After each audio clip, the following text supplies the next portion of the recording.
नमस्कार, मैं दीपिका सचान, योग शिक्षिका केंद्रीय विद्यालय चकेरी नंबर 1 कानपुर। जैसा कि हम जानते हैं, हमारा विद्यालय 7वां अंतर्राष्ट्रीय योग दिवस मना रहा है और इस उपलक्ष्य में आज हम आपको बताएंगे प्राणायाम। प्राणायाम को कैसे करना चाहिए और प्राणायाम के क्या लाभ हैं। तो प्राणायाम, जैसा कि नाम से स्पष्ट होता है, सांसों का आवागमन, प्राणों का आवागमन। तो इन प्राणों का जो हमारी नियमित रूप से हमारे शरीर में आवागमन होता रहता है, उनको जब हम नियमबद्ध तरीके से लेने लगते हैं तो वो हमारे प्राणायाम कहलाते हैं। हमारे अष्टांग योग का एक अंग बन जाता है प्राणायाम। तो शुरू करते हैं। सबसे पहले हम यौगिक ब्रीथ लेंगे, जिसको कि हम श्वास प्रश्वास की क्रिया या यौगिक ब्रीथ कहते हैं। उसकी शुरुआत करेंगे इनहेल एक्सहेल। किसी भी ध्यानात्मक आसन में बैठ जाएंगे, पद्मासन, सुखासन, सिद्धासन लगाकर। बैकबोन हमारी सीधी हो, इस बात का विशेष ध्यान देंगे। हाथों से बना लेंगे ज्ञान मुद्रा और रख लेंगे अपने घुटने पर। मन प्रसन्न और पूरे आनंद के साथ करेंगे इनहेल एक्सहेल। आँखों को बंद कर लें और डीप इनहेल करें। लंबी गहरी सांस भरें और फिर लंबी गहरी सांस को बाहर करें। 5 बार इस क्रम को दोहराएं। मन को शांत रखें।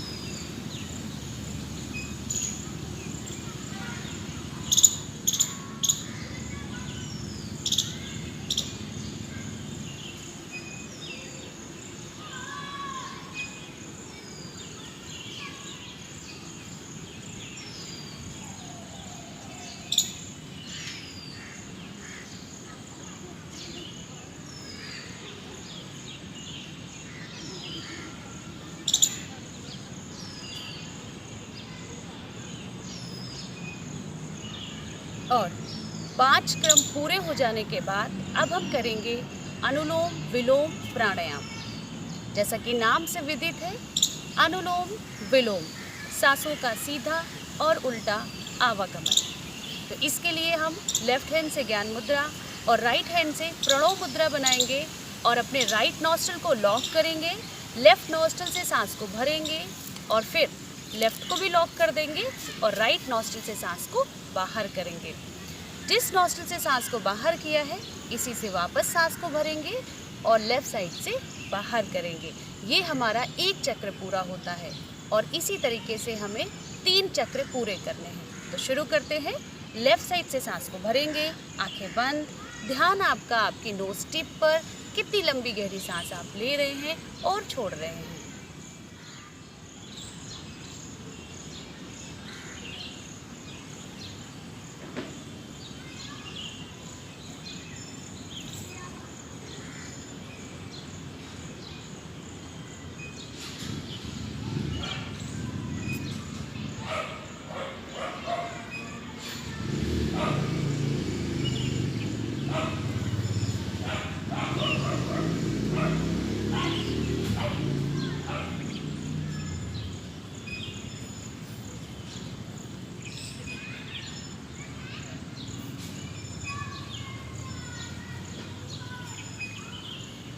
और इस तरीके से हमारे 3 चक्र पूरे हुए। इसी अनुलोम विलोम का एक और वेरिएशन है, एक और अंग है, एक और भाग है, जिसे कुछ लोग नाड़ी शोधन के नाम से भी जानते हैं। उसको भी कर लेंगे। अब की बार हमें क्या ध्यान देना है, हमने पहले सांस ली थी और छोड़ी थी। इस बार में हमें सांस लेना है, रोकना है, फिर छोड़ना है।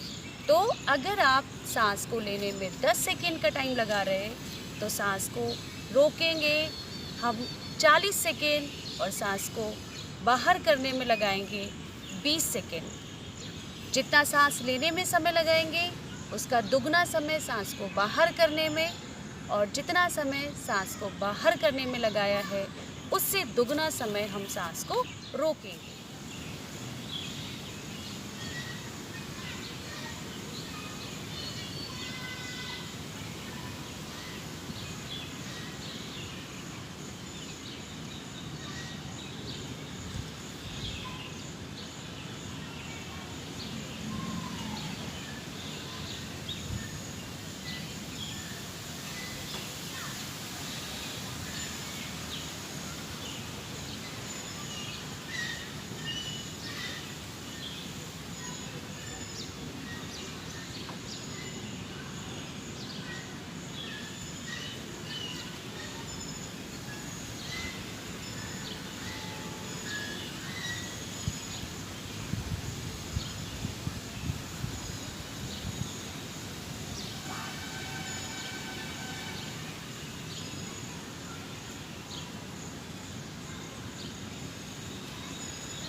इस प्रकार अनुलोम विलोम प्राणायाम का दूसरा भाग भी पूरा होता है। ये प्राणायाम हमारे संपूर्ण शरीर में ऑक्सीजन की आपूर्ति करता है, मन को शांत रखता है और फेफड़ों की कार्य क्षमता बढ़ाता है और मन स्थिति को सम रखता है। अब करेंगे कपालभाति प्राणायाम। जैसा कि नाम से ज्ञात होता है, कपालभाति यानी कि मस्तिष्क को शुद्ध करने वाला प्राणायाम। इसके लिए हमें लंबी गहरी सांस एक बार लेना है और उसको बाहर करने के बाद फिर से एक सांस लें और उस सांस के 18 to 20 स्ट्रोक्स के साथ बाहर करें। अर्थात सांस को एक बार लेना है लेकिन बार बार सांस को बाहर ही करना है और इसके लिए आपको 18 से 20 चक्र सांस के बाहर करने हैं। ये हमारा एक चक्र पूरा होगा। इस तरीके से हम 3 बार सांस को लेंगे और 18 to 20 स्ट्रोक्स के साथ सांस को बाहर करेंगे। चलिए तो शुरू करें। लंबी गहरी सांस लें एक बार और सांस को बाहर कर दें। मन शांत।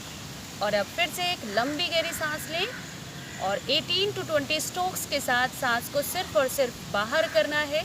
आपका ध्यान आपकी सांसों पर, आपकी नोज टिप पर कि कितना आप फोर्सफुली या झटके से सांस को बाहर कर रहे हैं।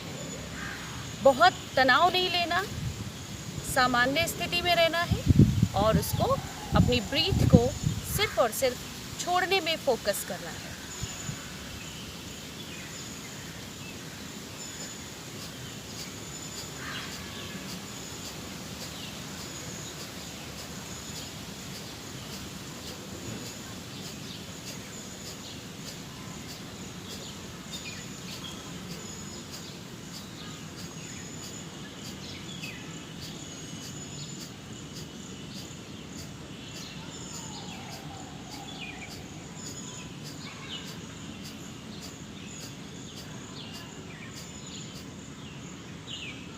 एक चक्र पूरा हुआ।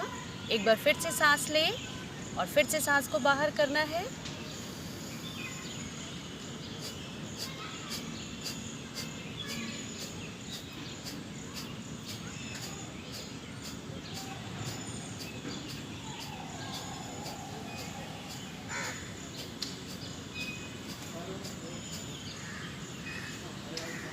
पुनः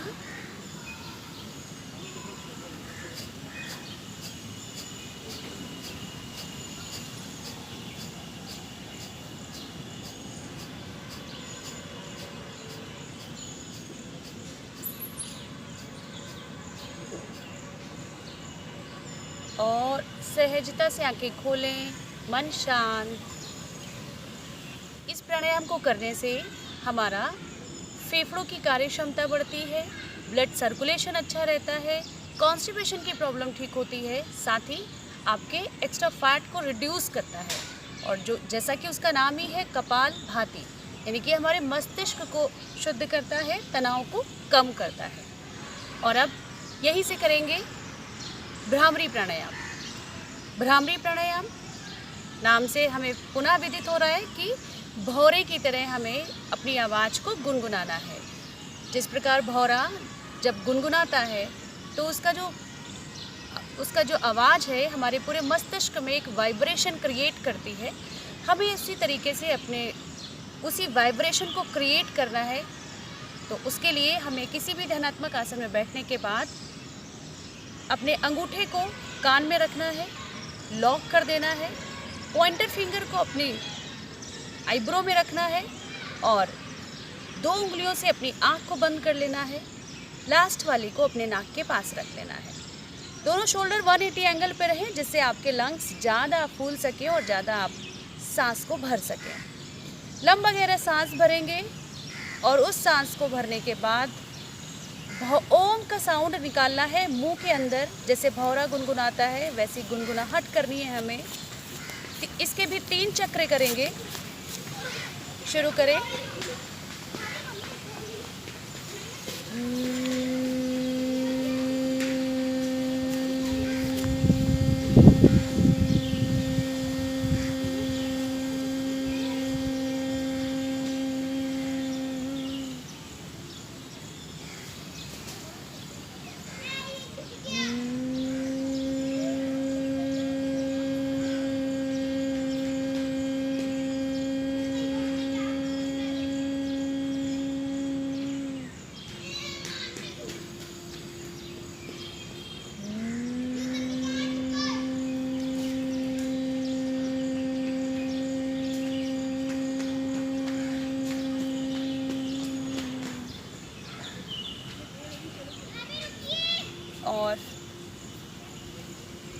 सहजता से हाथ नीचे। भ्रामरी प्राणायाम आपको चिंता मुक्त, क्रोध मुक्त और तनाव मुक्त करता है। विशेष रूप से जिनको माइग्रेशन की समस्या है उनके लिए बहुत लाभदायक है। बीपी की समस्या है उनके लिए भी ये लाभदायक है और विद्यार्थी जीवन के लिए बहुत ही लाभदायक है। आपके मस्तिष्क को तेज करता है और आपकी एकाग्रता को बढ़ाता है। और अब ओम उच्चारण। ओम उच्चारण के लिए हमें लंबी गहरी एक सांस लेंगे और उस सांस से लंबा एक स्वर निकालेंगे। ओम में 3 स्वर होते हैं, आ, ओ और मा। इन तीनों स्वर को बोलेंगे और अपनी सांस को 3 हिस्सों में बांटेंगे। आ के लिए हम मुंह का अगला हिस्सा, ओ के लिए हम मुंह का मध्य हिस्सा और मा के लिए मुंह का पिछला हिस्सा इस्तेमाल करेंगे और अपनी सांस को 3 हिस्से में बांटेंगे। 25% अपनी ब्रीथ को देना है हमें आ साउंड के लिए, 50% ओ साउंड के लिए और 25% वापस मा साउंड के लिए। तीनों ही स्वर एक साथ बोलेंगे और उनको महसूस करेंगे। 3 बार इसका भी उच्चारण करना है। आंखें बंद, मन शांत और सहजता से लंबे स्वर के साथ ओम उच्चारण।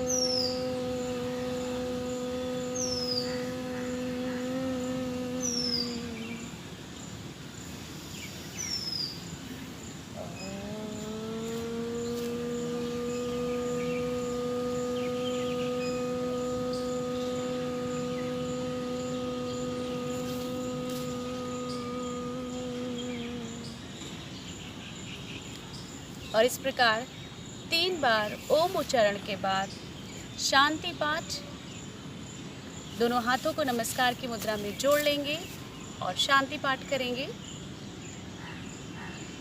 सर्वे भवन्तु सुखिनः, सर्वे सन्तु निरामयाः, सर्वे भद्राणि पश्यन्तु, मा कश्चित् दुःखभाग् भवेत्।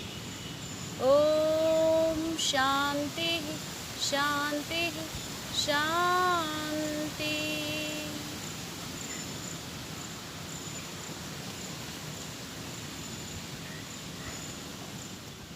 दोनों हाथों को रब करेंगे आपस में।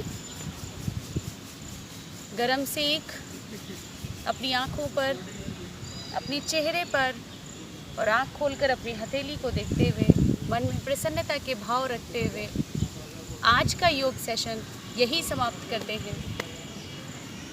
नमस्कार।